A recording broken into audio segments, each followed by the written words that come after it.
Bienvenidos al primer episodio de este podcast, Absurda Política. El día de hoy tenemos un invitado de honor, César Gonzaga, candidato al Distrito 2 por Guayas, de la lista 3. Está también acá Marcelo. Marcelo es coanfitrión del episodio, del podcast como tal. Bienvenidos, muchachos. ¿Cómo están el día de hoy? Hola César, hola Jimmy, ¿cómo han estado? Aquí tratando de poder cambiar la mentalidad de los ciudadanos con buenos invitados que les invitará a pensar diferente y ver un país diferente. Muchas gracias por la invitación. Estoy aquí, ya me presentaron. Estoy de candidato a la Asamblea por el Distrito 2, en la lista 3. Soy César Gonzaga y aquí estoy dispuesto para su interrogatorio. Sí, vamos a conversar muchísimo hoy sobre César, sobre cuáles son las experiencias, adicionalmente, qué es lo que nos viene a contar estas nuevas propuestas y demás. Ahí veremos lo absurdo que es la política ecuatoriana en la realidad, no el cuento que siempre les cuentan ustedes, los políticos de siempre. César, ¿qué es lo que te identifica a ti como persona? Como ser humano, podemos decir la sinceridad y la valentía. Y esa sinceridad me ha valido en el mundo político algunos enemigos y adversarios. Ya que tomas el tema político, en este mundo político que has visto, ¿por qué consideras que la sinceridad es lo que ha generado en ti ciertas diferencias con otros compañeros o con otras líneas políticas? En estos años de experiencia política, estando dentro de varios espacios, como el último Congreso Nacional que existió, o la Asamblea Constituyente, o la actual Asamblea Nacional. Me ha tocado estar al lado de Marta Roldós, por ejemplo. Marta ya está apartada de la política precisamente porque está asqueada, ¿no? Ella es una persona muy sincera y yo siempre digo que es la persona más buena que he conocido. Se retiró porque no aguantó, porque el mundo de la política es lo más asqueroso y oscuro que te puedes imaginar, aún más de lo que tú ves en la prensa, en televisión, en radio, las declaraciones, los escándalos, etc. Cuando tú estás adentro te das cuenta que es mucho más asqueroso. Pero lo que nos gustaría es que el público pueda comprender qué tan absurdo o qué tan asqueroso es la política. Sí. Ya que nosotros lo único que vemos es el candidato, vemos el partido, vemos la corriente ideológica, claro, pero no vemos el más allá. Tú que lo has vivido, cuéntanos un poco para nosotros decir buen candidato, mal candidato. No, esa tendencia es mentira. Bueno, en realidad todo es mentira. O sea, no hay ideologías, ni hay colores, ni hay números, ni hay partidos. En realidad, en el fondo, todos son negocios. Al final, siempre todos se juntan en los negocios. Unos se pintan de izquierda, otros de derecha. Pero al final, cuando tú escarbas, en mi experiencia acompañando a Fernando Villavicencio, por ejemplo, muchos años en la parte periodística y después en la parte política, tú te das cuenta de que al final, cuando tú hurgas un poquito más de lo que ves, de lo evidente, siempre hay negocios atrás. Siempre es la plata. O sea, no hay otra razón. Al final no importa la ideología, el uno dice que es de izquierda, que le importa el pueblo, el otro dice que es de derecha, y que la empresa privada, y que sí, que bla, bla, bla, bla, bla. En política, al final, todo se trata de negocios. Esa es la realidad que uno aprende cuando está dentro, ¿no? Y la ve, y la palpa, y la investiga, y ve las pruebas, y se da cuenta cómo es. Ya que has visto este tema y nos dices que es asqueroso, nos puestas el ejemplo de la señora Marta Roldós. Uh-huh. ¿Pero por qué te metiste entonces ahora? Precisamente por eso. Aunque suene contradictorio, a mí la política me asquea a más no poder, pero al final esa política es la que influye en nuestra vida diaria y cotidiana. Desde todo, desde el valor de la gasolina que le pones a tu moto o a tu carro, el bus que coges en la esquina, lo que vas a pagar. Al final la política, en especial la Asamblea Nacional, es donde se decide todo. Es lo que influye en tu vida diaria, en todo, absolutamente todo. Entonces a veces la gente dice, no, a mí los muchachos, los pelados especialmente, se dicen que no, yo no me meto en esa porquería, que ni sé qué, que ni sé cuánto. Pero es una negación un poco tonta, porque esa negación de no entrar a la política Y no digo hacerte político, porque yo he estado 25 años metido en política y la acusación más grave que me han hecho siempre es que no soy político. O sea, tú no sirves para la política porque tú no eres político. Y le digo, no, yo no soy político y nunca seré, porque ser político aquí es ser un delincuente, ahora es ser narco o ser un vulgar ladrón o un mentiroso de carrera. Yo les llamo a los políticos mentirosos. O sea, lo más bajo, el inicio del escalón en la política ecuatoriana y creo que a nivel mundial es ser mentiroso. Si no eres mentiroso, no puedes ser político. Oye, tomando el hilo de lo que estabas comentando, 25 años en la política. Sí. ¿Cómo comenzaste? O sea que de repente estás haciendo tú cualquier cosa adolescente y dices, quiero ser político. A ver, o ¿cómo fue que se te presentó más bien la oportunidad? La primera imagen política que tengo desde que tengo uso de razón es cuando tenía 5 o 6 años, que estaba Jaime Roldós dando un discurso en la televisión. En nuestras televisiones de esa época, que no es como ahora, que no había internet, no había nada. Y yo siendo un niño, corriendo, me escuché y paré y lo vi. Atrás con las antenas ahí. Así Mueve es, la antena. mueve la antena para que más o menos coja, y no perfecto, pero coja más o menos bien y se puede escuchar. Y me quedé fijo en el discurso de él, que habrá sido unos 15 minutos, y me gustó. Casualmente, o sea, en el momento era un niño muy pequeño, yo soy ahijado de bautizo de León Roldós, que es el hermano de Jaime Roldós. Fue vicepresidente de la República luego de la muerte, yo no le digo muerte, le digo el asesinato de Jaime Roldós porque lo mataron. Y tenía una relación, en ese momento sin saberlo, con la familia Roldós, porque un niño no tenía conciencia de eso. Luego, al transcurrir los años, León Roldós se candidatiza a la presidencia de la República en el 2002, si no me falla la memoria.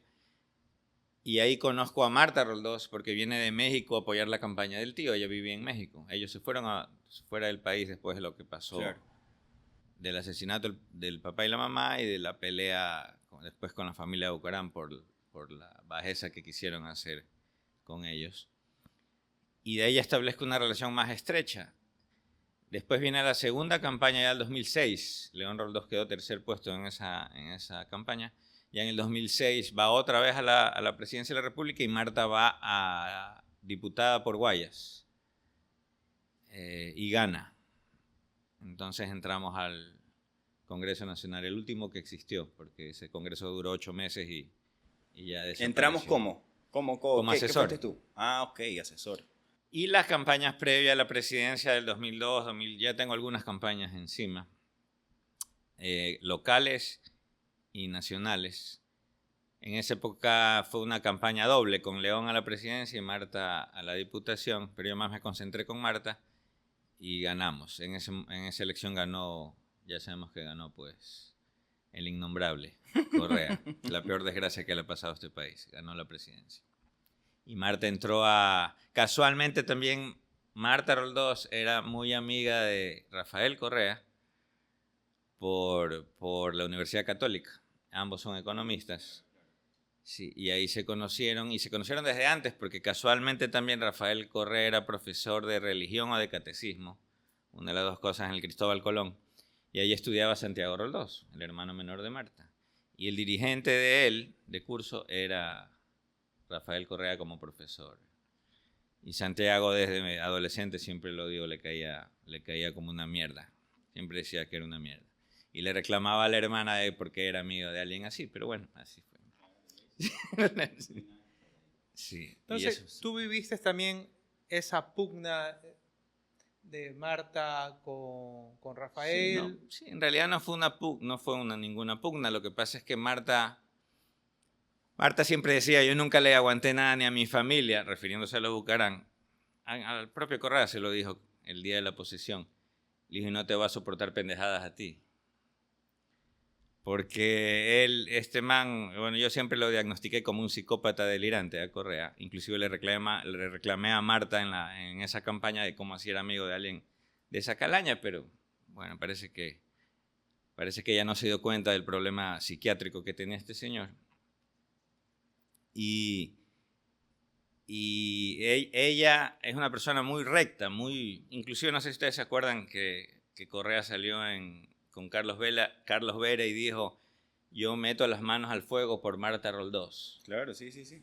Creo que es la única persona que dijo eso, precisamente porque la conoce, porque sabe que es una persona completamente recta, totalmente recta, sincera, es un excelente ser humano y por eso él dijo eso en ese momento. Pero ya cuando llegó al poder, Se le olvidó. un psicópata con poder es lo peor que le puede pasar a la humanidad, como ahí tenemos, yo siempre lo comparaba con Hitler a Correa, porque es más o menos lo mismo de los dos psicópatas. Entonces, todo el gobierno eran sus compañeros de aulas de la católica. O sea, ellos siempre decían, la única que falta eres tú, le decían a Marta. Y Marta decía, no, yo no quiero estar con ustedes porque yo lo veo, ya de bien se sentó, comenzó con sus rasgos autoritarios. Entonces ella nunca se juntó, nosotros seguimos en nuestro trabajo porque ella quedó electa diputada, seguimos hasta que el Congreso Nacional dejó de existir y entramos a la campaña para la Asamblea Constituyente de Montecristi y Marta volvió a ganar y entró por Guayas como asambleísta constituyente y León Roldós también entró como asambleísta nacional. Entonces ahí estuvimos en la Asamblea, en el Congreso Nacional tuvimos un bloque de 6 diputados y en la Constituyente tuvimos un bloque de 3 asambleístas, o 4, ya ni me acuerdo. Y Oye, dos preguntas ahorita que se me ocurren. Dentro de la campaña que hiciste con Marta, un hito importante que recuerdes, que nos puedas contar. Un hito importante, el día de la posesión del psicópata en ese monasterio, que no me acuerdo el nombre, en Quito, yo acompañé a Marta y él se acercó a saludarla efusivamente, a abrazarla, porque eran amigos. Claro. Pero durante la campaña, el Rafael Correa había dicho un sinnúmero de estupideces, barbaridades y mentiras acerca de León Roldós, a sabiendas que... Pero como era campaña y era política, ellos en su mente te dicen, es que esto es política. No lo tomes personal. Entonces cuando yo estaba al lado de Marta y Correa se acerca a abrazarla, la abraza a Marta y le dice, ya sabes Marta que esto no es personal, esto es política. Y Marta le mete un empujón, le da un estate quieto y le dice, para mí todo es personal. Y él se quedó chocado porque fue delante de todo el mundo y se fue. Él quería que todo el mundo le rinda pleitesía como rey. Pues, y si hay alguien que es rebelde y es así, su carácter es Marta. Pues, Marta, cuando más la amenazas o la provocas, más. La característica mía ha sido que he estado con políticos que no han sido políticos. Como Marta y Fernández, gente muy valiente. Gente que no sigue gente rebelde, como yo también soy bastante rebelde. Sí, así. Sí. Efectivamente, es que esa es la única forma. Esa es la única forma de poder avanzar en el mundo de la política, yo creo.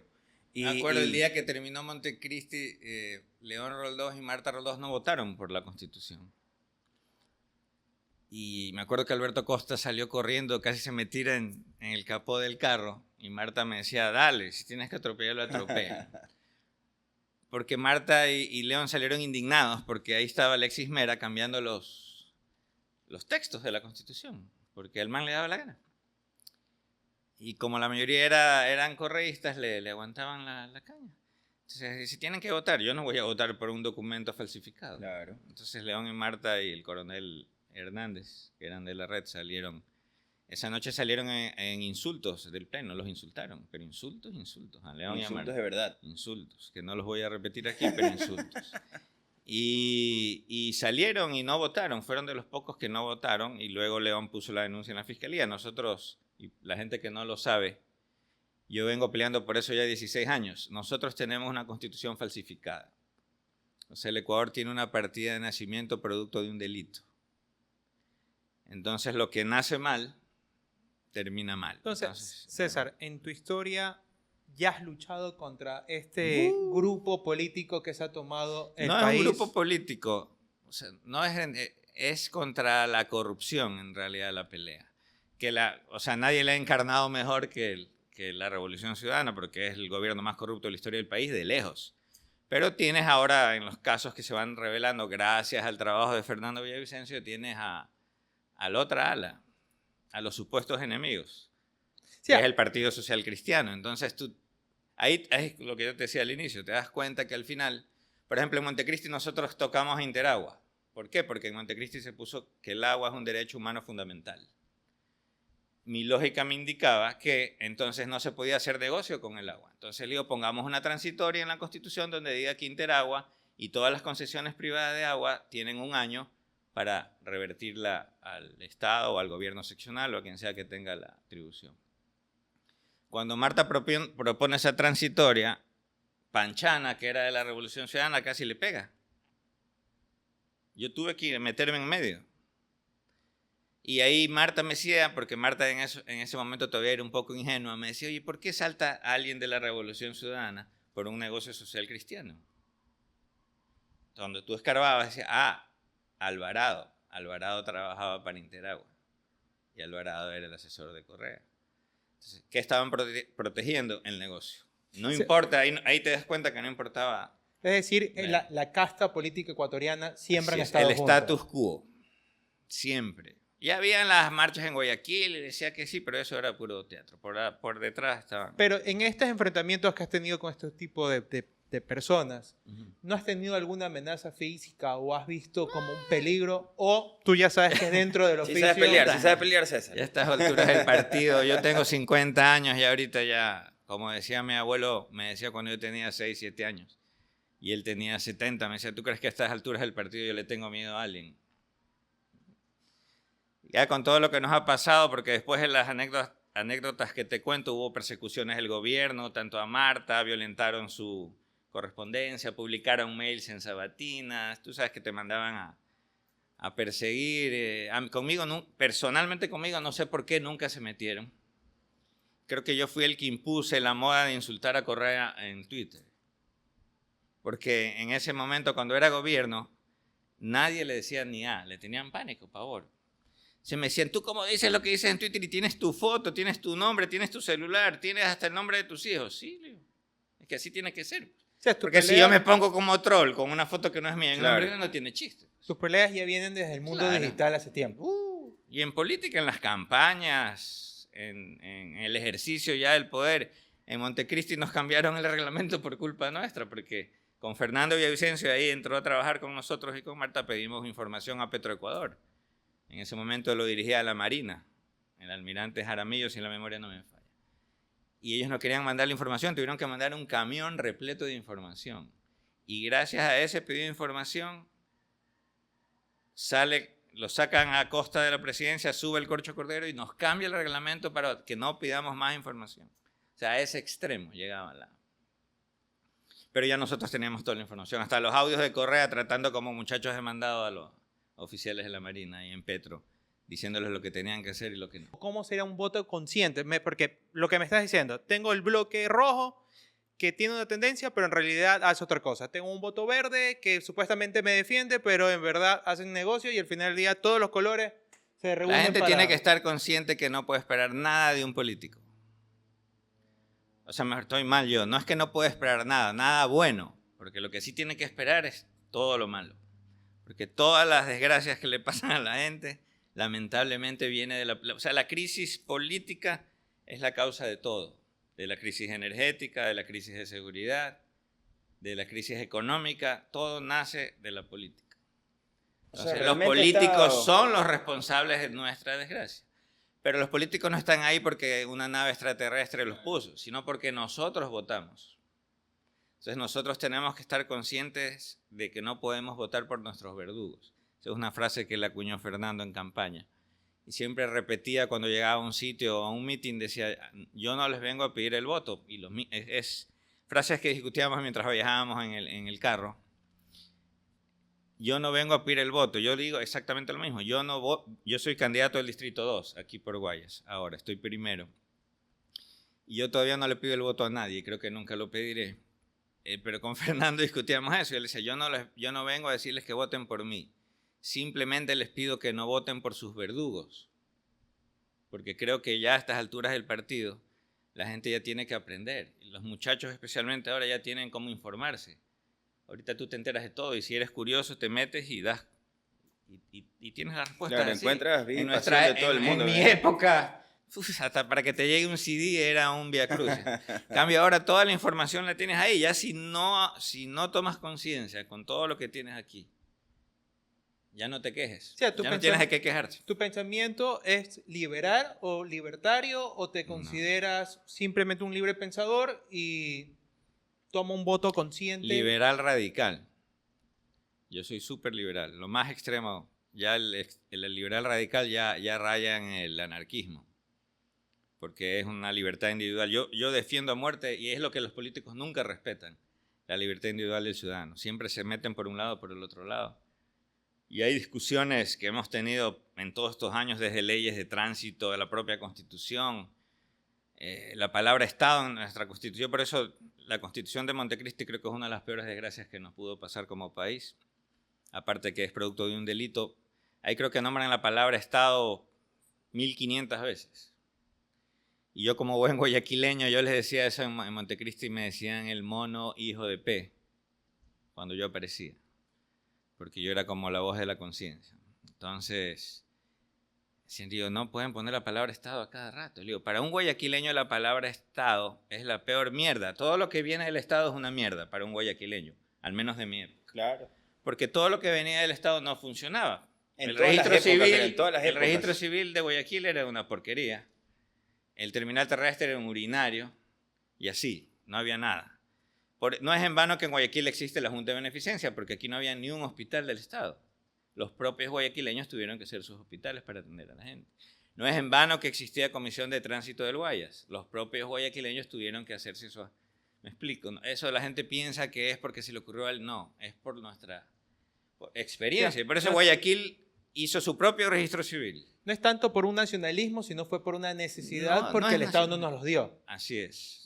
Entonces el guayaquileño siempre tiene eso. Para mí la palabra Estado es una mala palabra. Para mí el Estado es mi enemigo, les decía. Pero esta gente que estaba ahí, que la mayoría eran de la sierra, era alto, exactamente lo contrario. Para ellos el Estado era todo. Les tenía que dar todo. Casa, educación, salud, trabajo, todo. Ese era un choque abismal. Por eso yo siempre he dicho que en Ecuador hay dos países, la sierra y la costa. Porque si tú te pones a analizar, no compartimos absolutamente nada. Ni la comida, ni la forma de hablar, ni la música, nada. Entonces, la gente a veces, los extranjeros vienen y me hacen a veces esa pregunta. Y me dicen, oye, ¿por qué?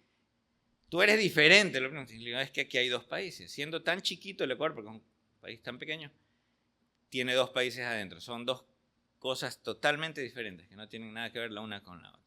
Y de eso se trata la riqueza del país, aunque también suena contradictorio. Que somos dos países en uno siendo tan pequeños. En realidad eso es una ventaja que no la hemos aprovechado y nos ha jugado totalmente en contra. César, retomando, estaba escuchando que eres el que había posicionado en Twitter las puteadas al MASH. Pero yo creo, digamos que comentario bastante personal, para putear a alguien tú debes sentirte seguro de que vas a poder resolver si es que alguien te dice, a ver, señor César Puteón, venga aquí un ratito, vamos a resolver los problemas. ¿Ya? Entonces, cuéntanos un poco también acerca de cuáles son tus avales en seguridad. Sé que has sido asesor en ámbitos de seguridad, sí, con todos los políticos que has trabajado. Sí, en la parte, es que porque también ha habido amistad de por medio y unas largas relaciones. Por ejemplo, en las campañas yo me preocupaba de eso, de la parte de la seguridad de los candidatos. Ya en el ejercicio del poder igual. Yo siempre he portado armas legalmente, como siempre fue en el Ecuador, hasta que llegó el psicópata y volvió ilegal lo que era legal. Pero antes de eso es por tradición familiar. Mi papá también, mi abuelo, o sea, ella es costumbre ver eso en la casa, un arma puesta en la mesa y que nadie tenía por qué tocarla. Y ya se vuelve una costumbre. Y yo también crecí así y a mí también, y me gustaron las armas. Pues, por ejemplo, tengo un hermano que él nunca le llamaron la atención las armas. A mí sí, toda la vida desde peladito. Y me preocupé por entender cómo funcionan desde niño. Y ya cuando tuve la edad, mi papá me dio mi primer arma, un revólver. ¿A los cuántos años fue eso? Mi papá me dio mi arma a los 17. A mí me dio a mi hermano nunca. No le gustaba, pues ahí No, ya veía es el que el hombre. papá sabe también ¿A quién le daba el quién juguete? tiene ¿A el quién no? carácter, porque portar un arma a diario no es fácil. O sea, tienes que ser primero una persona que no sea alcohólico, borracho, Claro. peor drogarse. Y tercero, tienes que tener un carácter súper centrado, porque si eres volado, te vas a meter en un problema y te vas a joder la vida para siempre. Entonces, César, Sí, ¿tú ajá. que eres creyente del tema de las armas? ¿Tú crees que las armas deben ser bien utilizadas? Claro. Y aparte, debe haber un buen control. En la actualidad, ese tema, ¿cómo tú crees que se está manejando? Bueno, yo siempre he sido también en redes defensor a muerte del porte de armas, como siempre fue, porque no es que es una novedad. En el Ecuador toda la vida se portó armas. Había una ley, lo controlaban los militares de forma normal. Aquí nunca hubo ninguna matanza, ni ningún loco Claro. salió a un mall a matar a la gente o se metió a una escuela a matar niños. Eso jamás pasó. Por eso es que hay gente que no sabe y habla. Dice, no, que no, el problema no es el arma, el problema es la persona. Porque yo puedo matar a un pocotón de gente con un cuchillo, con una botella. O sea, A puñetes siempre el también. problema, porque ahí viene otro tipo, la moto. Como hay unos pseudo expertos en seguridad, tienen la estúpida idea de prohibir que anden dos en moto. Eso es una lógica totalmente estúpida, porque le digo, bajo esa lógica, entonces cortémosles las manos a todo el mundo y nadie roba. Y César, uno de esas Entonces, personas no fue tu super amigo, el Rambo de San ¿quién? Borondón. ¿Quién? Ah, Topic, no. A Topic, Fernando le decía a Rambo de PlayStation. Esa frase es mía, yo se la sugerí y Fernando la replicó. Rambo de PlayStation. No, yo sí tuve una experiencia real en Guayaquil. Estuve 7 años a cargo de la seguridad de la ciudad por el municipio. Y a mí se me tocó recorrer la ciudad de los 7 días de la semana, mañana, tarde y noche, de cabo a rabo. Ahí yo conocía bien Guayaquil, pero cuando estuve en ese trabajo, ahí sí conocía hasta el último rincón de Guayaquil y las dependencias municipales estaban en los lugares más peligrosos de Guayaquil. Y tenía a cargo un pequeño ejército de, qué sé yo, unos 1000 guardias. Casi 300 dependencias distribuidas en toda la ciudad. Y eran problemas de todo tipo en todo lado. Pues tienes contratos de parques, contratos de mercados, tenías metrovía, tenías biblioteca, tenías hospitales, bueno, toda la infraestructura municipal. Y a mí me encantaba ese trabajo. Por eso estuve 7 años. Me mandaron a matar con sicarios 2 veces en esos 7 años. A ver, cuéntate una historia. En la pues, de Trinitaria. esas ahí. En la Trinitaria... O sea, conoces todas las zonas calientes de Guayaquil. Todas. Y todos los problemas a nivel delictivo, desde venta de drogas, prostitución, sicarios, asaltantes comunes, carteristas, todas las modalidades delictivas, ¿no? Que unas se daban en la metrovía, pero una experiencia heavy fue limpiar la troncal de Metrobastión de la metrovía. Ahí hay 2 colegios grandes, el Dolores Sucre y el 28 de Mayo eran los más grandes ahí en la Vía Daule y el otro en la Carlos Julio Arosemena. Ahí en el Dolores Sucre, por ejemplo, había una banda de delincuentes que se había apropiado de toda la troncal de Metro Bastión para vender,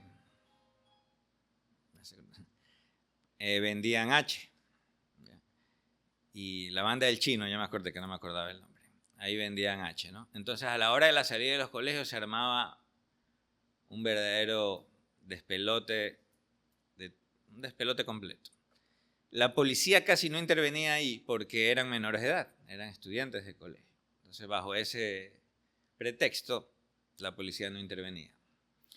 Un día llegué yo a la parada de Dolores Sucre, ahí en la Vía Daule, y yo entro a la parada, estaban los muchachos estos que vendían la H, y una señora se arrodilla y me abraza de la pierna y se pone a llorar. Y yo no sabía qué le pasaba. Y la señora me dice, le agradezco porque usted es la única persona que se preocupa de la venta de drogas. A la policía no le interesa, al colegio tampoco, a ninguna autoridad le importa. Yo tengo que venir a ver a mi hija todas las tardes para que no me la hagan drogadicta. Entonces ya la agarré, la levanté y obviamente los agarré a estos, les quité la droga, la plata y los boté de la parada. La policía no hacía eso porque no quería tocarlos porque eran menores. Entonces, ahí me di cuenta de la gravedad del problema. Entonces ahí ya me tocó presenciar otras cosas. Por ejemplo, salían las muchachas, las chicas del colegio, venía uno por detrás, la abrazaba y la alzaba. Y la chica quedaba con los pies en el aire. Venía otro de estos manes y le metía el H por la nariz a la fuerza para ser adicta a la chica. Después me daba cuenta que había bastantes chicas embarazadas. Yo dije, estos manes las están embarazando para que lleven la droga. Entonces, cuando yo los revisaba, ellos no tenían nada. La droga la tenía la chica embarazada. Que tenían 15, 14, 16 años. Entonces, como yo no era policía, y ellos ya después se dieron cuenta, dice, este no es el colorado del municipio, dice, este no es policía, a este man no le importa. O sea, yo sí tenía mano dura. O sea, a mí sí me tenían miedo. Entonces, cuando me veían llegar, salían. Me demoré casi 6, 7 meses en limpiar toda esa troncal de... Todos los días ibas. Todos los días. Y me contaban otra anécdota, que en los colegios nacionales, las chicas votaban al profesor y agarraban un aula y se metían 5 o 6 chicas dentro de esa aula. Y los chicos hacían cola afuera del aula. ¿Para qué? Para que las chicas que están adentro les hagan sexo oral. O sea, estos chicos les pagaban a cada uno $1 a ellas por el sexo oral para que ellas puedan tener sus $5 o $6 diarios para comprar su H. O sea, la infraestructura educativa del Estado se está utilizando para... Eso es un tipo de prostitución, claro. Ya no es infantil porque es de adolescentes, pero bueno, son menores de edad. Y para drogarse. O sea, esas son las cosas que uno aprende en la calle. Por eso el apodo de Rambo de PlayStation. Que son realidades que la gente no las sabe si no está ahí. Y ahí entendí por qué esa señora se arrodilló a llorar, pues claro, pues. Porque esas son las realidades que la gente vive a diario y que nadie conoce. Nadie le importa. Después logramos limpiar, tuvimos que contratar más personal y pudimos casi erradicar la venta de H en toda esa troncal. Sin ayuda de la policía, del gobierno. En esa época estaban disque peleados con el municipio. Sin apoyo de policía metropolitana, sin apoyo de nadie. Solo, casi un grupo muy pequeño de personas. Eso demuestra, y en el municipio se demostró varias veces, que cuando se quiere, cuando hay decisión, se hace. Claro, por supuesto que sí. Y ahí el resto es cuento, que no se puede, no. Eso es mentira. César, y en estas experiencias que has tenido con la ciudadanía en la defensa, ahora, ¿tú crees que tenemos una solución o crees que simplemente tenemos que trabajar para verlo en el futuro? O sea, ¿no crees que es una solución inmediata o es un trabajo a futuro la seguridad, especialmente la seguridad más local? Sí, siempre hay solución. Te repito, es cuestión de decisión. En el ámbito político decimos decisión política. Cuando hay decisión política, las cosas se hacen. Es verdad que hemos dejado avanzar demasiado el tema narcotráfico y está metido ahorita en todo, absolutamente en todo, y es mucho más problemático. Pero aquí ya hay que aplicar mano ya no fuerte, sino una mano súper fuerte. Se ha declarado un estado de guerra que nunca había pasado, creo que es inédito en la historia del país. Yo pienso que no se lo está aplicando muy bien, que hay que poner mano más fuerte todavía. Porque el problema lo tenemos ahorita a todo nivel. Está metido en escuela. Y ahorita, antes se drogaban desde los 16, ahora ya se están drogando desde los 10 años. Pero si hay en las noticias salen que hay matones y delincuentes de 10, 12 años. Yo llegaba al Guasmo, por ejemplo, al parque que está antes de llegar a la playita. Ahí hacían campeonatos de indoor en las canchas de ahí. Y ahí tú veías trepados en los árboles niños de 10 años, ya fumando marihuana, 10 años. Y eran malcriadísimos. Esos niños tú les decías algo, bájate algo, les quitabas la marihuana y se volvían como locos. Eran niños. O sea. Claro. Entonces, y rodeados de adultos, los adultos jugando, o sea, ya era... Y hay familias en la Trinitaria, en el Luan, familias enteras que viven del delincuente que tengan en la familia. Ese es el que los mantiene. O sea, hay una realidad muy cruda allá abajo, que mucha gente no la ve o no la ha vivido, no la ha experimentado, que me dicen, es que no todo es mano dura. Sí, efectivamente, tienen que haber 2 trabajos paralelos, pero no puedes Porque hay unos que dicen hay que hacerlo aquí, el otro dice que no, tienes que hacer las dos cosas. Tiene que haber en la calle mano dura contra la delincuencia y tiene que haber un trabajo acá social del De gobierno rehabilitación paralelo. social, claro. No puedes aflojar ni el uno ni el otro porque si no ninguno de los dos funciona. Es un trabajo en paralelo, sí, Así efectivamente. Haciendo una reflexión sobre ese tema, Marcelo y César, realmente estamos jodidos, pero desde las bases. O sea, yo considero que el problema principal está en cómo estamos educando a nuestros niños. Y desde ahí ya comienzan a tener malas actitudes, mal accionar y toda la cuestión. ¿Tú qué piensas? O sea, yo creo que la problemática del tema de las drogas es un tema también, no existe disciplina. No. Ya no es. En el mundo del derecho, lastimosamente, no han adoctrinado con filosofías que el Estado es un enemigo en el tema penal, pero en tema fiscal es tu mejor amigo. Hay contradicciones dentro de la misma normativa y es lastimoso a veces escuchar a abogados o los mismos asambleístas hablar barbaridades jurídicas y te que generan más confusión. Normalmente siempre he tenido las conversaciones a veces con mi padre que me dice, yo escucho a todos, pero no soy abogado y le creo a todos, pero es que todos hablan bien, pero al final del día uno se da cuenta que están hablando de basura, ya. Eso es como, por ejemplo, me gusta escucharlo a César, porque César dice, ¿sabes qué? La realidad es esta. Y eso es lo que ayudaría a la gente a poder tener una buena brújula, porque tal vez tú no tienes el conocimiento, pero teniendo una buena brújula, teniendo una sana crítica, sabes a quién darle el voto o a Y quién te digo, no. Marcelo, yo estudié Derecho la mitad de la carrera, 5 semestres, y lo dejé porque mientras estudiaba estaba metido en el Congreso, después en la Constituyente. Mis principales peleas eran con los abogados. Y yo decía, esta gente no ha ido el primer día de clases. Lo primero que te dicen es la ley manda, prohíbe o permite. Punto. Y la otra regla escrita en piedra en el derecho es: en el derecho público solo se puede hacer lo que está escrito. El derecho público no admite interpretaciones en ninguna naturaleza. Pero yo me di cuenta que la mayoría de profesionales son analfabetos funcionales. Es decir, se han graduado de profesionales, pero son analfabetos funcionales. Es decir, no entienden lo que leen. Por lo tanto, hacen unos razonamientos totalmente abyectos y de locos, perdón. Unos razonamientos de locos. Entonces, tú te quedas pensando, y si a esta gente no le dieron lectura comprensiva en la escuela. Porque unas conclusiones totalmente... Y yo no era un ignorante total porque no era abogado, pero había estudiado la mitad de la carrera. Entonces, esta gente... Y bueno, el asambleísta más que sea puede ser un futbolista, pero si tú tienes asesores, más que sea preocúpate de tener asesores de primera.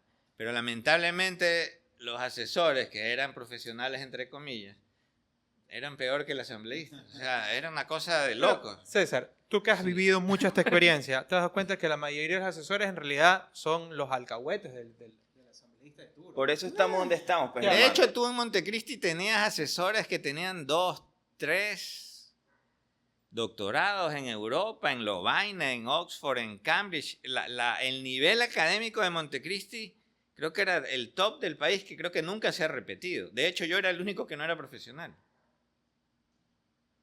Pero eran o sea, yo creo que ahí perdí unos 10 años de vida, menos, de los corajes que tenía. Porque se leían con unas cosas... De hecho, yo te puedo decir, la Constitución de Montecristi es pésima, mala, es una porquería. Pero si no hubiera estado León Roldós y Marta Roldós ahí, tú no tienes idea de lo que hubiera salido de ahí.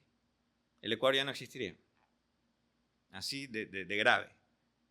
León Roldós es el que llamaba ahí en la parte jurídica, ¿no? Porque salían con unos disparates, pero... Pero es que, César, Ajá. por más que uno tenga título universitario, pero títulos de realidades sociales diferentes, es que para mí eso es uno de los grandes problemas del Ecuador. Mi generación de abogados, la mayoría se fueron a Europa a hacer su maestría. Sí, y esa es otra. Yo siempre les decía, una cosa es con guitarra y otra cosa es con violín. Tú puedes haber estudiado en Europa, te digo, habían gente con doctorados de primera que cuestan miles de dólares. Pero yo las decía, realidades eran diferentes. pero tú no vas a venir a aplicar aquí el modelo de Finlandia, pues. Claro. Porque estamos en Ecuador. Pues. Entonces, querían, por ejemplo, nacionalizar el banano, lo que te decía fuera de micrófonos. Que había una agencia del gobierno que capte todo el cultivo de banano y que haga la exportación y la colocación Yo pensaba que era chiste cuando escuché eso en una mesa en Montecristi. No, era en serio. Y le dije, ¿tú sabes cuántas familias viven del banano en este país? Le dije, 300.000. Lo que pasa es que los manes se fueron a formar en burocracia, son burócratas y su pensamiento es muy cerrado para generar más negocios dentro del Yo he mundo trabajado del en el Estado. sector público y privado, pero eso no quiere decir, por eso yo soy enemigo para mí las ideologías son taras. Son taras que te ponen un cerramiento en el cerebro y tú no sales de ahí. Pero eso a mí no me interesa, eso de derecho, para mí eso no existe. Es que no Para mí existe en realidad. existe, yo hago lo que tengo que hacer cuando tengo que hacerlo y como tengo que hacerlo. Esas son las únicas cosas que yo veo. A mí, que sí, que el de aquí, no, nada. Entonces, pero yo veo que la gente carece, no sé si es porque me estudié en la escuela en el Abdón Calderón, que está aquí cerca, que a mí sí me enseñaron, en el Abdón Calderón te hacían escribir el razonamiento con pluma roja, de por qué 2 más 2 era 4. Y yo cuando era niño maldecía porque más me demoraba en escribir el razonamiento que en resolver el problema aritmético. Pero ahora que ya soy viejo entiendo por qué hacían eso. Porque veo que a la gente leen pero no entienden lo que leen. Hacen las leyes. Yo más bien ahí considero que efectivamente así tengas un título profesional, igual si es que no tienes el equilibrio con la realidad social, tienes un sesgo súper grande. Pero es que la academia también está viciada. Es que la La academia está infectada del virus del socialismo, dice Milei. Es Sí, que y la es academia totalmente ideológica. cierto. O sea, yo me acuerdo que yo creo que Eso cualquier que la estudiante- educación es como que dice que la educación es laica y que tiene que ser libre de ideología y todo eso. Eso es mentira. Eso es pues. mentira. Y aparte que nos enseñan mentira. O sea, todos nos enseñaron la historia del niño héroe, que es la Sí. mayor mentira. O sea, ¿para qué perdemos tiempo? Sí, pero ahí viene con una mentira? tu capacidad de raciocinio, que es lo Claro. que está comprometido cuando tú adoctrinas a la gente en la educación. Por eso, por ejemplo, una deuda que tiene el presidente Daniel Noboa, y yo lo hubiera hecho, es sacar a todo el grupo de inteligencia cubana, el G2 cubano, que está de profesores en las universidades del Ecuador. Porque ellos están aquí adoctrinando. Esa es su función. Y no lo ha hecho. Esa es una de las primeras cosas que tiene que hacer un nuevo gobierno. Sacar a toda esa gente. Porque mientras la educación siga con adoctrinamiento, estamos jodidos. Sí, porque Jodidos. lastimosamente la doctrina que nos han enseñado te hace ver un mundo que sin Estado no existe mundo y que tienes que cumplir una agenda internacional que ni se vota ni se piensa en Ecuador. Te lo imponen una persona de afuera con realidades totalmente externas y al final del día son negocios externos. También. Es plata, siempre en el fondo. O sea, es plata. pero ya vamos a la realidad ahora. En la realidad, ¿cuál sería el camino que ustedes tomarían para poder, digamos, que solventar el tema de educación? Ahora que estamos en educación, más adelante podríamos conversar en temas de materia económica, por ejemplo. Pero actualmente, yo considero que la educación, el principal problema está en las escuelas. Claro, es que... ¿Ok? Entonces, pero ¿cuál sería el proceso que deberíamos tomar para poder cambiar las escuelas? Yo siempre repito una frase. El ecuatoriano comienza las cosas siempre por el último y nunca por el inicio. Claro, cambiamos Ya, entonces- o sea, regulamos la universidad o lo que enseñamos, porque ahí podemos pensar más, pero realmente es la base la que está contaminada. Todo el pensum educativo, desde la pre-primaria, tiene que cambiar. Todo, absolutamente todo.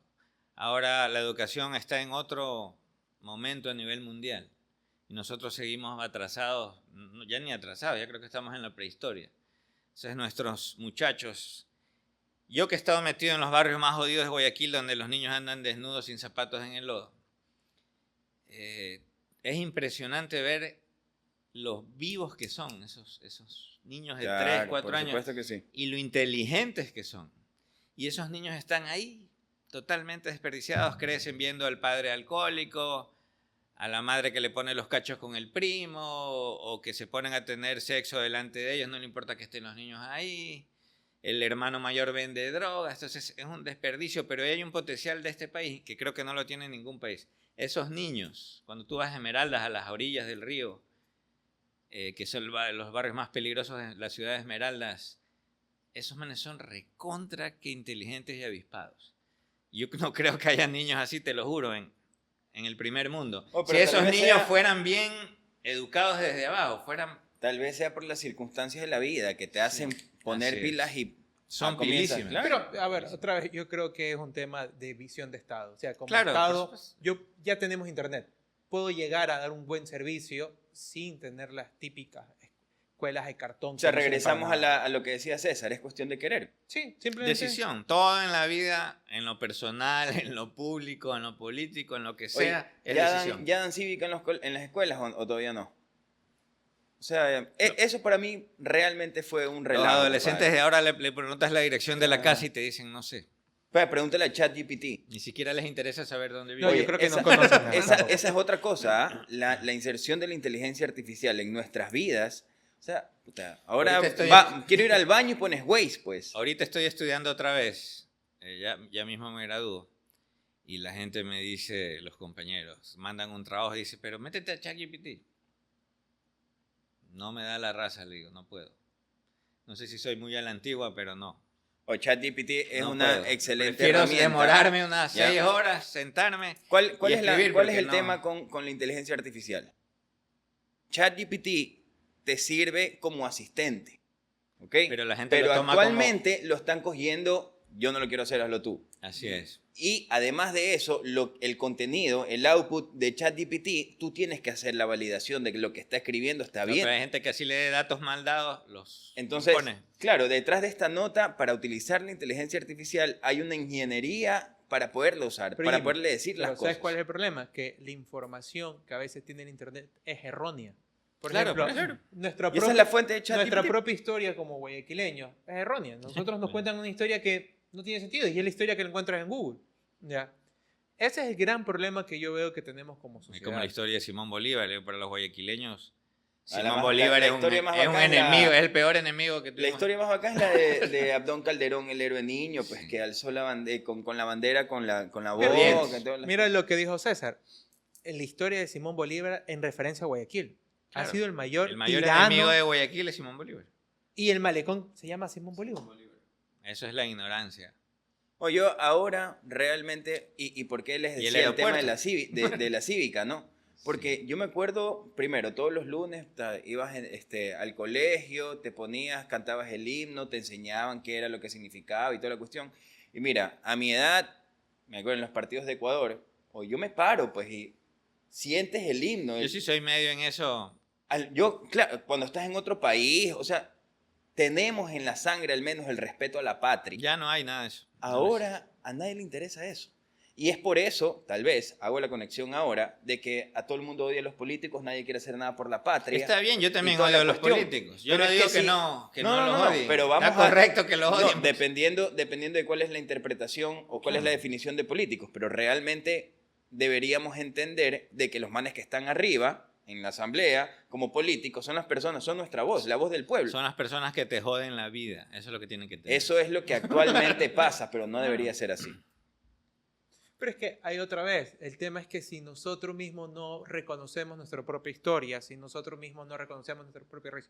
El mejor ejemplo, lo que esta gente nos encanta adoctrinarnos, que todos los que tenemos apellidos europeos somos malos, que todo europeo es malo, que todo lo que trabaja Europa es malo. Todo lo contrario. O sea, si tú revisas la historia, los que se levantaron a defensa de la corona, vas a ver pueblos indígenas, porque ellos se estaban levantando contra el imperio inca, que a ellos lo sometían. Desde ahí te das cuenta como que, oye, ¿qué está pasando aquí? Si nuestra propia naturaleza, porque somos mestizos, somos una mezcla de cultura. Sí, los que se levantaron contra la corona fueron los criollos, que eran Ya, o sea, desde los ahí te das apellidos cuenta. europeos, pero ya eran criollos. Claro. Y por aún hay muchos, por ejemplo, los libaneses que llegaron. Los libaneses vinieron a ayudar. ¿Y ellos por qué tienen que crear una culpa o un problema ideológico, resentimiento Son de ayuda de un taras. burócrata? Son taras que le meten a la gente. ¿Sabes qué es lo peor? Que realmente nadie conoce las definiciones reales de las ideologías. O sea, tú le preguntas a un man, No, oye, eso no existe. ¿izquierda o derecha? No, que yo soy izquierda, pero les preguntas y no saben qué carajo es. Que, como dice César, es que no hay, primero no hay ideología. O sea, la definición existe. Sí, pero no es aplicable ya en este reto. Ya no. Para ya mí no. es globalista y nacionalista. Ahora Por ahí puedes tener- sí, siempre buscan un nombre, pero en realidad es la misma pendejada. Como digo. Sí, es verdad. La verdad que sí. Y bueno, siguiendo o más bien cerrando el tema de la cívica, yo creo que sí es algo importante, ¿no? el tema de la inclusión de temas cívicos dentro del crecimiento. Porque, pana, es fácil. Si a mí me dicen o comienzo a entender o a aprender sobre todo el respeto a la patria, yo no busco hacerle daño a. Pero yo te Explico. puedo enseñar cívica, pero si te estoy atacando tu propia naturaleza, por dónde viene tu descendencia o ascendencia, pierdes todo, porque todo el trabajo que te Porque hice... la revolución educativa tiene que ser tan fuerte en los niños pequeños, en los chiquititos, que tiene que ser hasta en la alimentación, que muchos de los problemas que estamos teniendo y el peso que tiene el Estado en salud es por la irresponsabilidad de los ciudadanos. Es correcto. Aquí los ciudadanos salen a comerse la salchipapa de la esquina que tiene ese aceite quemado y negro 3 días, y aquí hay una pandemia de diabetes y de hipertensión en el Ecuador. Y eso no es hereditario, eso eres tú. Claro, es correcto. O sea, si tú, como ser humano, hablando del individuo, no te preocupas por ti mismo, por tu salud, por tu cuerpo, tienes un país de mierda. Porque si ese ciudadano no se preocupa por él mismo, entonces, ¿qué le puede interesar el hijo, la ciudad donde vive, el trabajo, el país? No le importa nada. Y a la larga es un Entonces, círculo. esa conciencia de tu individualidad tiene que fomentarse desde la educación preprimaria.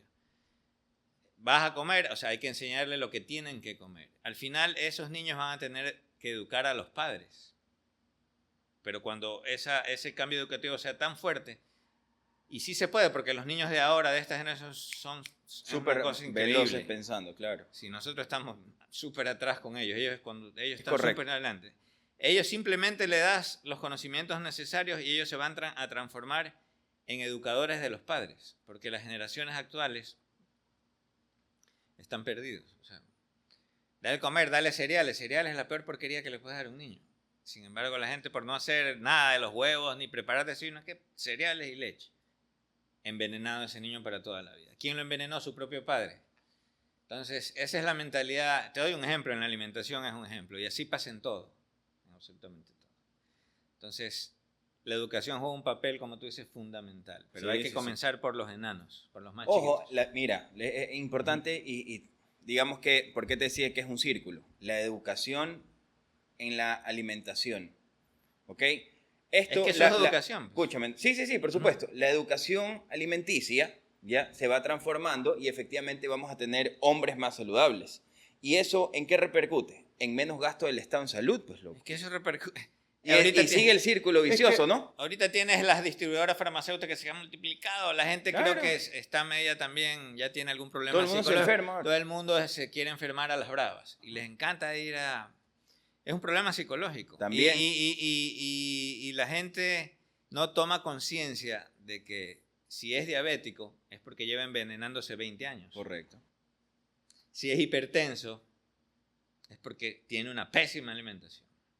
La gente espera en llegar ya que le dé un preinfarto. Y que le digan que es hereditario. Entonces, y no importa, dame las pastillas, ¿no? El IES está dando Es que pastillas. al final del día volvemos a tomar el tema de que todo es cíclico, porque mira, Claro. si tienes una mala formación, desde la formación tienes el tema de la comida, porque como dijo César, si yo te pongo a elegir fruta y papa frita y me coges papa frita, significa que tú nunca has querido tu cuerpo. No. O no comprendes que eso lastima tu No cuerpo. sabes qué eres tú, en realidad. Chuta, yo sí elegiría papas fritas, la verdad. Y una discusión, ¿por qué el Estado y los políticos crean una sociedad de inconscientes? Yo discutí en Montecristi cuando llegó la ley de tránsito, que en ese momento era nueva. Está como infracción no tener casco cuando andas en moto. Y yo le digo, no, eso no puede ser una contravención. El Estado no tiene por qué sacarle plata a un ciudadano porque no usa un casco. Eso es estúpido. Que tú quieres fomentar la irresponsabilidad. No. La gente tiene que usar casco no porque la van a multar, sino porque sabe que Es lo si mejor se para ellos. accidenta se va a matar. Si yo me pongo el casco porque yo quiero proteger mi vida, no porque el Estado me va a multar y me va a sacar $120 por no tener casco.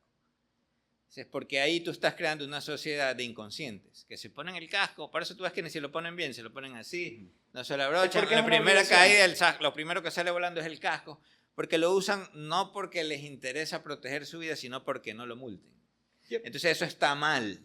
Y aparte que ¿Quién traemos hace casco de eso? mala calidad. Y eso es otro tema. Ya, Y aparte el factor psicológico que es un rechazo nada más de la obligación. O sea, Así en el es. momento en el que tú te dices, esto no puedes, esa no es Entonces la yo que estoy quiero. creando una sociedad de inconscientes que no se ponen el casco porque quieren proteger su vida, sino que se ponen el casco porque no quieren que lo multen. Entonces se lo ponen mal hecho.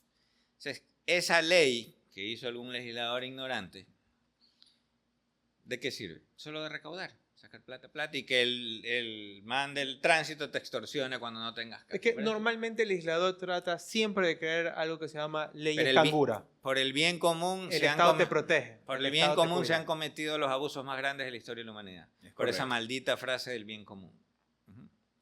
Así que cuando un político te ven hablar del bien común, córrele. Sal corriendo, porque es exactamente lo contrario a lo que va a hacer. Bueno, y cerrando más bien el tema de educación, creo que es bastante interesante también tocar el tema de materia económica, ¿no? Efectivamente, ¿qué podemos decir actualmente en el país de materia económica? Estamos completamente jodidos con la inseguridad, que es Así realmente el motor más importante, que por eso es que no crece, tenemos una contracción ahora en temas económicos. Entonces, más o menos cuéntanos qué es lo que has pensado para poder, digamos que optimizar el tema económico en la ciudad. Bueno, aquí hablando más allá de la ciudad, es la costa, ¿no? El problema de seguridad más se vive y se sufre en la costa. En la sierra es un poco diferente, ¿no? Pero la seguridad, la gente tiene que entender que la seguridad es la línea transversal que atraviesa todo. Sin seguridad no hay turismo, sin seguridad no hay comercio, sin seguridad no hay vida nocturna, sin seguridad no hay nada, absolutamente nada funciona.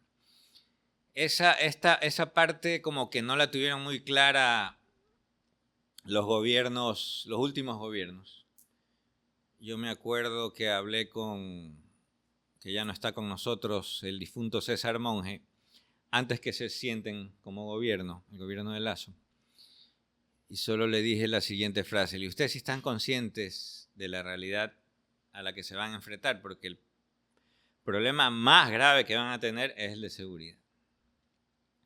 Yo ya más o menos calculaba lo que iba a pasar, las relaciones entre las bandas delictivas y ciertos grupos políticos, y cómo iban a hacerle la vida imposible, iban a activar las cárceles, etcétera, etcétera. Dicho y hecho, eso fue como una sentencia.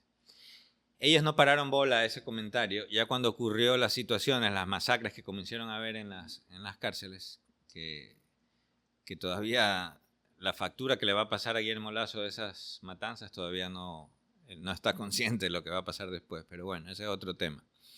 No le pararon bola hasta que pasó. Y comenzó la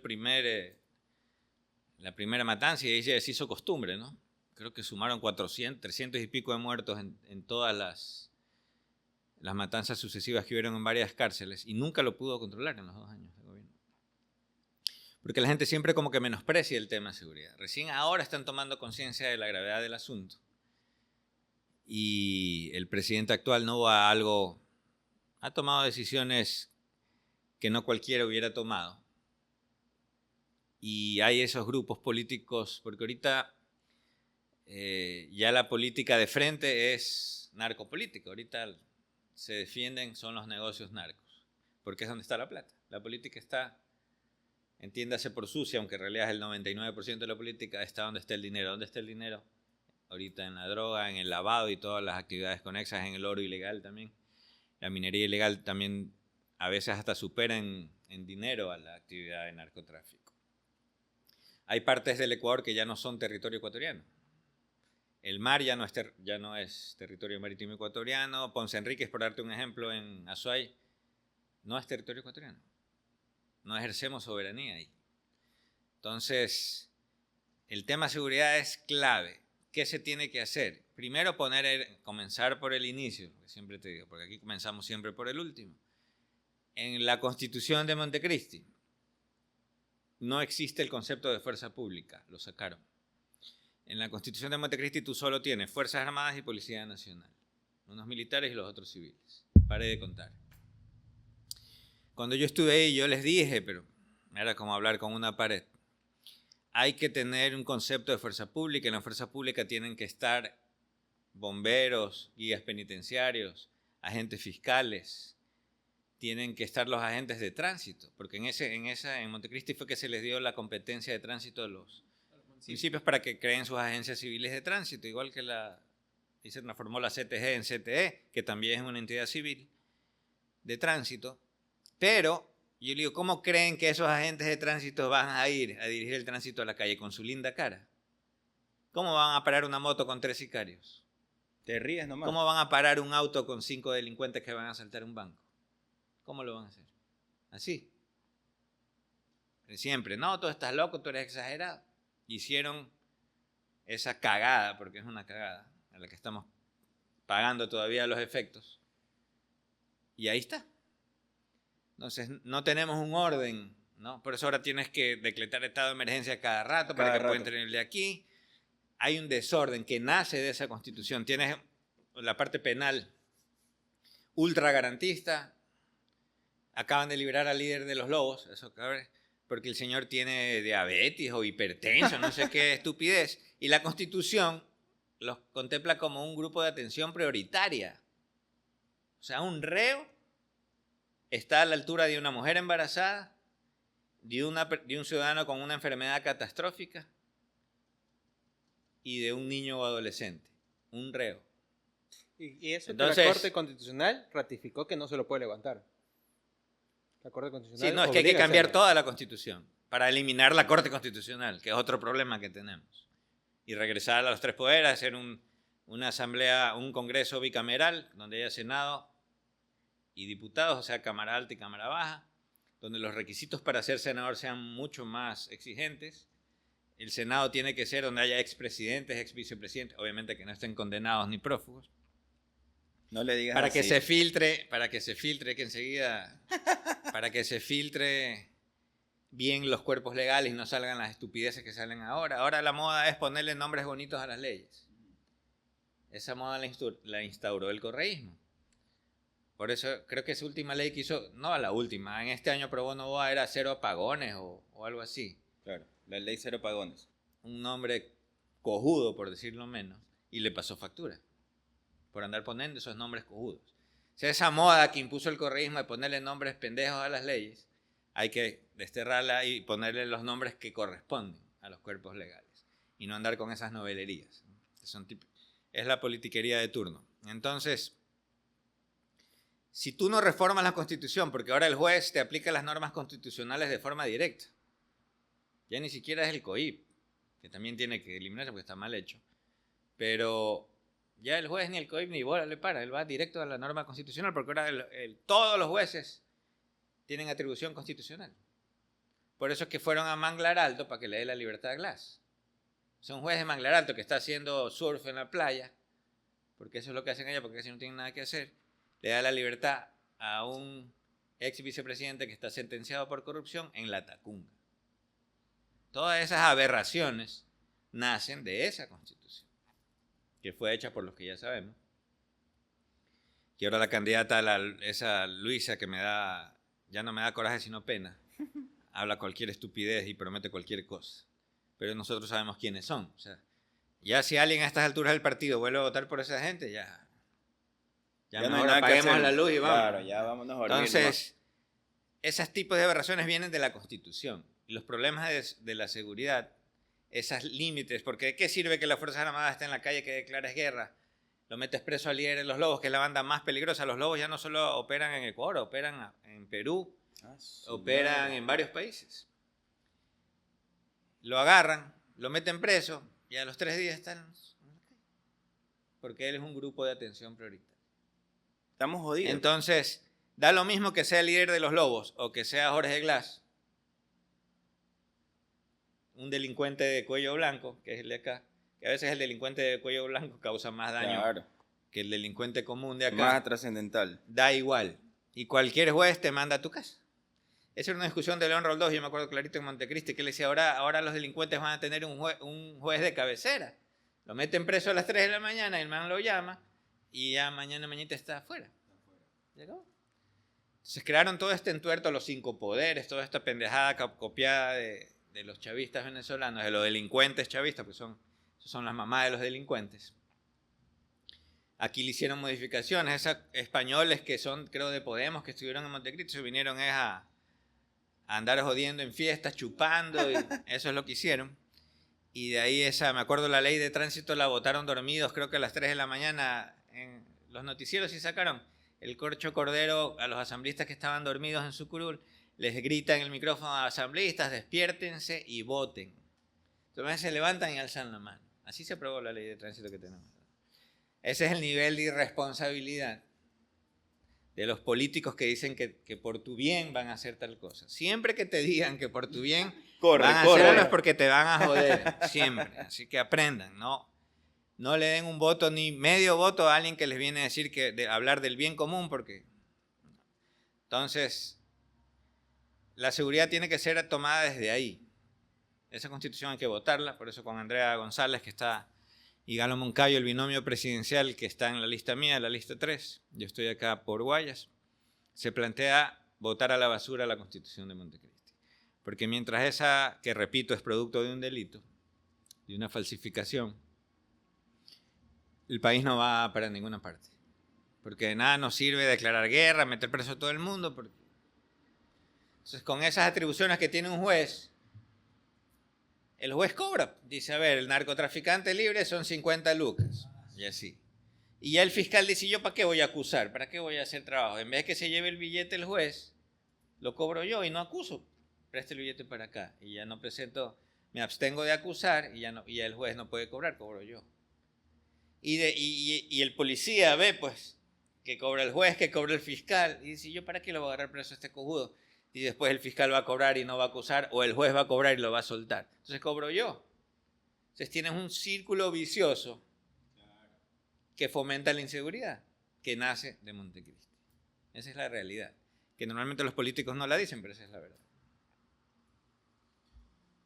Estamos jodidos, pues, compadre. No hay nada que Esa es hacer.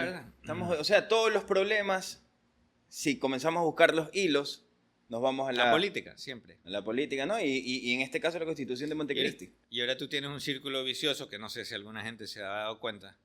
Ese es el problema, que sí, nadie se da cuenta de nada. Es que la política que impera en el Ecuador es la política de hacernos los cojudos. Claro, O sea, eso sí es verdad. todos nos hacemos los cojudos. Tú sabes, por ejemplo, cuando yo estaba en la asamblea, que el 70% de los asambleístas le cobran diezmos a su personal. Le quitan parte del sueldo. Y eso lo sabía todo el mundo, pero todo el mundo se hace el cojudo. Y ya se hace Nadie normal, dice pues nada. después. Ya Todos se nos hace hacemos normal, los se cojudos. normaliza. En los municipios es lo mismo. Hay dirigentes que meten a trabajar 50, 60 personas y se les llevan la mitad del sueldo, el 50%.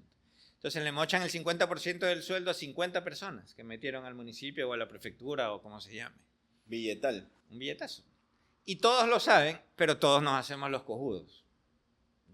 Yo estoy acostumbrado a trabajar con gente que no se hace la cojuda, como Marta Roldós, como León Roldós o como Fernando Villavicencio, que tuvieron que matarlo para que ya no siga jodiendo. Porque era una persona que no se podía controlar. Y como ya vieron que iba a ganar, que iba a entrar a la segunda vuelta, y si entraba a la segunda ganaba la presidencia, no les quedó otra que matarlo.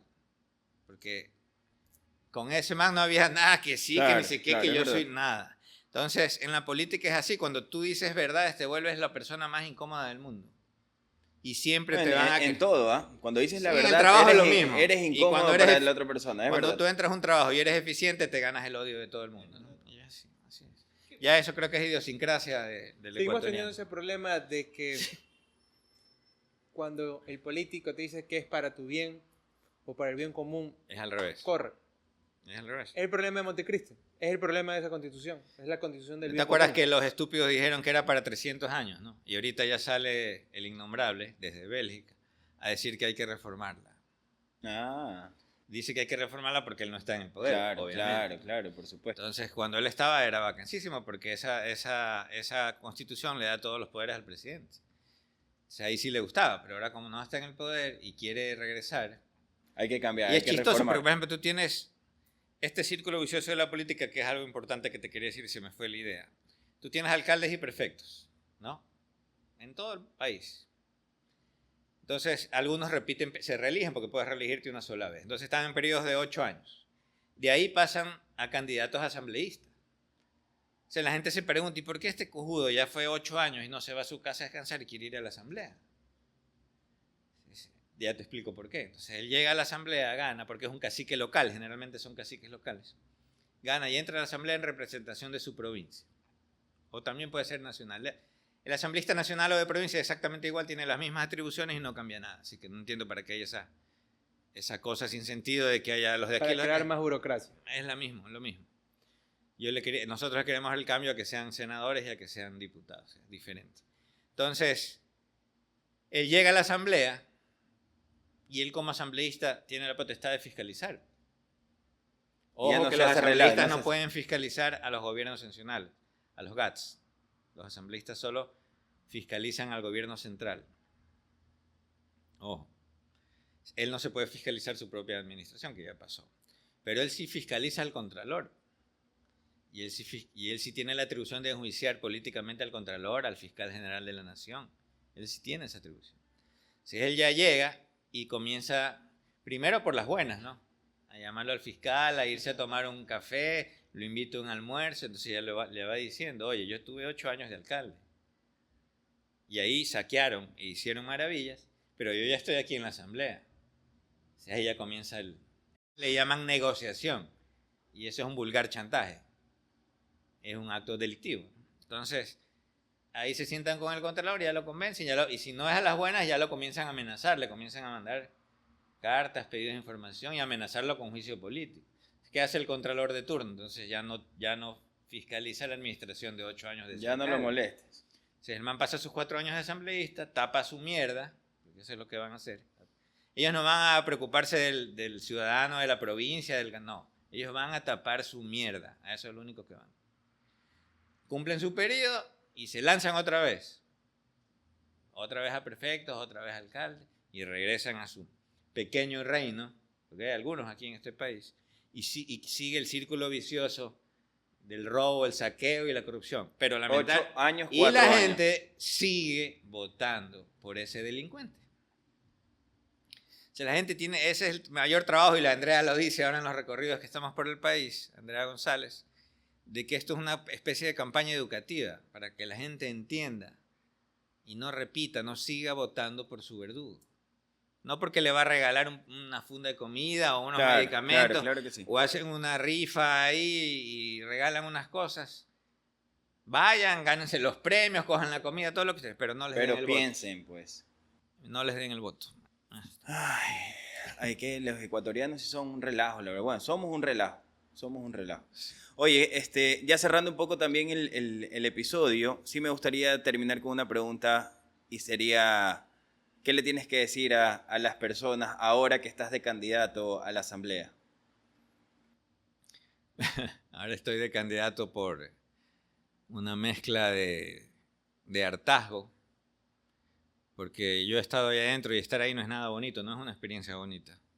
Te ganas el odio de mucha gente. Pero es bonito también a veces llevar la contraria. Yo ya estoy acostumbrado a luchar contra la corriente, como dice Calamaro, como el salmón, río arriba, contra todo. Y ya estoy curtido, así que yo ya a estas alturas no le tengo miedo a nada, pese a lo que le pasó a Fernando el año pasado. De hecho, yo no debería estar aquí sentado, también me pudieron haber matado a mí, pero por circunstancias de la vida no estuve en el momento exacto. Pero yo sigo de necio, y para tratar de evitar, la gente dice una golondrina no hace verano, en el caso de Fernando Villavicencio, una frase que me dijeron al día siguiente, ¿qué frase le ponemos? Una golondrina que sí hace verano. Y lo demostramos, en 2 años en la Comisión de Fiscalización hicimos lo que no se hizo en 20. Porque, te repito, es cuestión de decisión, cuando quieres lo haces. Si yo quiero llegar a la asamblea primero para proteger a la gente. ¿De quién? De los políticos. Así sea solo, no creo que sea solo, porque sí vamos a llegar con un bloque más o menos numeroso de compañeros de fórmula de estas listas nuestras. Espero que Andrea llegue al poder, a la presidencia de la República, junto a Galo Moncayo, para poder hacer una real transformación. Este país necesita un reinicio, un reseteo, como cuando coges el celular, restablecimiento de fábrica. Este país ya no necesita parche, ya no aguanta más andar parchando. Todos esos candidatos que te prometen, te dicen vamos a reformar la Constitución, esos son los mismos tibios de siempre, que no van a ninguna parte. Este país ya no necesita reformas, necesita un reseteo completo, una nueva Constitución, no con asamblea constituyente, porque si vas a ir a hacer votaciones, eliges la réplica de una asamblea que es un caos y un desastre y un asco. Esa asamblea que tenemos ahorita es impresentable. Necesitamos cambiar las reglas de todo. las reglas electorales para poder elegir tener mejores candidatos, reformar completamente la Asamblea, eliminar la Contraloría, que se ha vuelto en la alcahuetería más grande del mundo. Tiene funcionarios ahí con unos soldazos, que son las momias, son intocables, la burocracia dorada. Y un sinnúmero de cosas que yo ya las sé porque he estado ahí, tengo esa experiencia y he mantenido ahí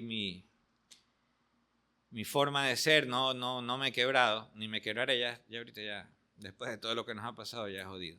Entonces quiero llegar ahí para defender a la gente, de los políticos, que no le sigan jodiendo la vida. Y ahí me jugaré el todo por el todo, sin miedo a nada ni a nadie, pase lo que pase. Eso es lo que les prometo. César Gonzaga, candidato al Distrito 2 por Guayas, lo tenemos aquí, nos invita a reflexionar por el voto y realmente creo que sí es hora de pensar más las cosas, ¿no? El cambio está en nuestras manos y considero que ahora es el momento adecuado para poder tomarlo. Marcelo. Luchan por sus propias libertades, no esperan un salvador que nunca va a venir. Sí, y una cuña.